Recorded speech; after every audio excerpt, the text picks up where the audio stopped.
안녕하세요. 미셸입니다. 어제 영상의 주요 메시지 확인할게요. 1.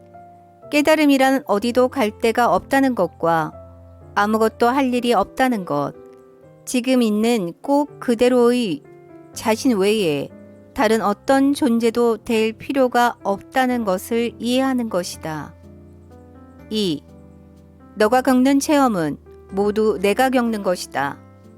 너희를 통해 나 자신을 체험하고 있는 걸 모르겠느냐? 너희가 없으면 나는 나 자신을 알 수 없다. 내가 누구인지 알기 위해서 너희를 창조했다. 3. 내가 이런 설명을 하는 건 너희가 체험하지 못한 것을 알아내고 그리하여 그것을 체험해 보라는 것이다. 알문, 체험으로 들어가는 문을 열어준다. 4. 열정은 존재가 행동으로 바뀜을 사랑하는 것이다. 열정은 창조의 엔진에 연료를 공급해준다. 그것은 개념을 체험으로 바꾼다. 5. 저항하는 건 지속되고 살펴보는 건 사라진다. 6. 영혼은 자신을 체험 속에서 인식하기 위해 존재하는 것에 대해 뭔가를 하고자 갈망한다. 그리하여 영혼은 행동으로 자신의 가장 고귀한 관념을 실현하고자 한다. 7. 극기는 특정 결과를 기대하지 않겠다는 결정이다. 8. 기대는 인간이 겪는 불행의 가장 큰 원천이며 인간을 신에게서 떼내는 것이다. 오늘 이야기 시작할게요.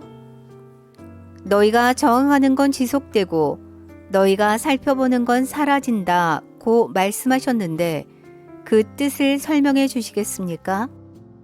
스스로 어떤 실체성도 부여하지 않은 것에 저항할 수는 없다. 어떤 것에 저항하는 행동은 그것에 생명을 주는 행동이다. 어떤 에너지에 저항할 때 너희는 그것이 거기에 자리 잡게 한다. 저항하면 할수록 그것은 점점 더 현실이 된다. 너희가 저항하는 것이 무엇이든 간에 너희가 눈을 뜨고 살펴보는 것은 사라진다. 즉 그것은 그 환상적인 형태를 유지하기를 그친다. 만일 너희가 어떤 것을 살펴본다면 그것을 진짜로 살펴본다면 너희는 그것을 꿰뚫어 보게 될 것이며 그것이 너희에게 보여주던 모든 환상을 꿰뚫어 보게 될 것이다. 그러면 너희의 시야에 남는 것은 오직 궁극의 실체뿐이다. 궁극의 실체 앞에서 너희의 허약한 환상은 아무 힘도 갖지 못한다. 그것의 악의 힘은 점점 약해져 너희를 오래 붙들 수 없다. 너희는 그것의 진실을 본다. 그리고 진실은 너희를 자유롭게 해준다. 그런데 만일 자신이 살펴보는 것을 사라지게 하고 싶지 않다면요? 언제나 그것이 사라지길 원해야 한다. 너희의 현실에서 붙들어야 할 건 하나도 없다. 하지만 만일 너희가 굳이 궁극의 실체 대신 삶의 환상 쪽을 택하고 싶다면 너희는 그냥 그 환상을 재창조하면 된다. 애초에 너희가 그것을 창조했던 것처럼 너희는 이런 식으로 갖고 싶은 것을 가질 수 있고 더 이상 체험하고 싶지 않은 걸 삶에서 제거할 수도 있다. 그러나 절대 어떤 것에도 저항하지 마라. 저항하면 그것이 없어지리라고 여긴다면 다시 생각해보라. 오히려 너희는 그것이 더 튼튼하게 뿌리박도록 만들 뿐이다. 내가 모든 생각에는 창조력이 있다고 말하지 않았던가. 제가 어떤 걸 원치 않는다는 생각까지도요. 너가 그것을 원치 않는다면 왜 굳이 그것에 대해 생각하는가? 원치 않는 것은 제거하지 마라. 그러나 만일 너가 굳이 그것에 대해 생각해야 한다면, 즉, 그것에 대해 생각하지 않을 수 없다면 저항하지 마라. 차라리 그것이 무엇이든 간에 정면으로 살펴보고 나서, 즉, 그것을 자신의 창조물로 인정하고 나서 그것을 계속 유지할지 말지 너 마음대로 선택하라. 무엇이 그런 선택을 하도록 명령합니까? 너희가 자신이라 여기는 존재가, 그리고 너희가 되고자 하는 존재가, 이것이 모든 선택을 좌우한다.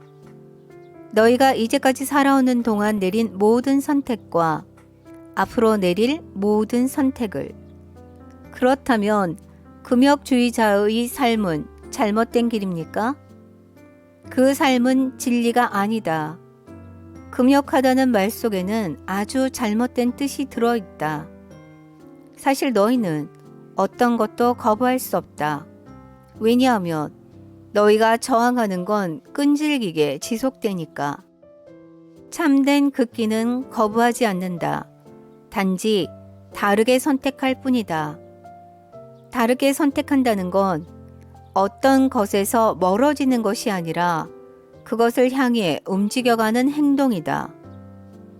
너희는 어떻게 해도 그것에서 달아날 수 없다. 그것은 지옥 끝까지도 너희를 쫓아올 것이다. 그러므로 유혹에 저항하지 말고 그저 그것에서 돌아서기만 하라.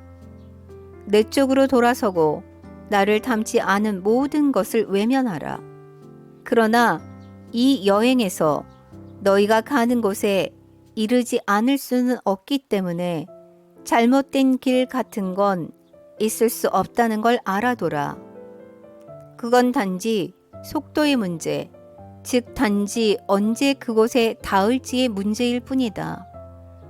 그러나 그조차 하나의 환상이다. 사실 언제는 존재하지 않는다. 전과 후 역시 존재하지 않는다. 존재하는 건 오로지 현재뿐이다. 너희가 자신을 체험하는 항상이라는 영원한 순간. 그렇다면 그 의미는 무엇입니까? 우리가 그곳에 이르지 않을 방도가 없다면 삶의 의미는 무엇입니까? 우리는 자신이 하는 일들에 대해 전혀 걱정할 필요가 없는 것 아닙니까? 물론 너희는 걱정할 필요가 없다. 그러나 주의를 기울이는 게 좋을 것이다. 그저 지금 자신이 무엇이 되고 있고 무엇을 하고 있고 무엇을 갖고 있는지 깨닫고 그것이 자신에게 도움이 되는지만 살펴보라. 삶의 목적은 어딘가에 이르는 것이 아니다. 삶의 의미는 너희가 이미 그곳에 있고 예전에도 항상 있었다는 걸 깨닫는 것이다. 너희는 항상 순수한 창조의 순간 속에 있으며 영원히 있을 것이다. 그러므로 삶의 의미는 자신을 창조하고 그런 다음 그것을 체험하는 데 있다. 6장. 그렇다면 고통이란 건 뭡니까? 이게 신에게 이르는 길입니까? 어떤 사람들은 그게 유일한 길이라고 하던데요. 나는 고통으로 기뻐하지 않는다. 그리고 나를 고통으로 보는 사람은 누구든 나를 알지 못하는 사람이다. 고통은 인간 체험 중에서 불필요한 측면이다. 그것은 불필요할 뿐 아니라 어리석고 불편한 측면이다. 또 그것은 너희 건강에 해롭다. 그렇다면 왜 그토록 많은 고통이 존재하는 겁니까? 왜 당신은 당신이 신이라면서 그리고 그것을 그토록 싫어한다면서 그걸 끝장내지 않으시는 겁니까? 나는 그것을 끝장냈다. 다만 너희가 내가 준 고통을 끝장낼 수 있는 도구들을 사용하길 거부할 뿐이다. 이제 너도 알다시피 고통은 사건과는 아무 관련이 없다. 관련이 있는 것은 사건에 대한 인간의 반응이다. 일어나는 건 그냥 일어나는 것일 뿐이다. 그것에 대해 너희가 어떻게 느끼느냐는 또 다른 문제다. 나는 사건에 대응하고 반응할 때 고통을 줄일 수 있는, 아니, 사실은 없앨 수 있는 도구들을 너희에게 줬으나 너희는 그 도구들을 사용하지 않았다. 죄송합니다만 왜 사건들을 없애지는 않으시는 겁니까? 아주 좋은 제안이다. 그런데 불행히도 나는 사건들을 지배할 힘이 전혀 없다. 당신이 사건들을 지배할 힘이 없다고요? 물론 아니다. 사건이란 건 너희가 선택해서 만들어낸 시공간 속에서 벌어지는 일들이다. 따라서 나는 그 선택들에 절대 개입하지 않는다. 사건들을 없앤다면 내가 너희를 창조한 이유 자체를 없애는 것이 되리라. 이런 얘기는 앞에서 이미 다 했다. 너희가 의도를 가지고 만들어낸 사건들도 있고 별 의식 없이 스스로를 불러들인 사건들도 있다. 사람들은 어떤 사건들을 운명의 탓으로 돌린다.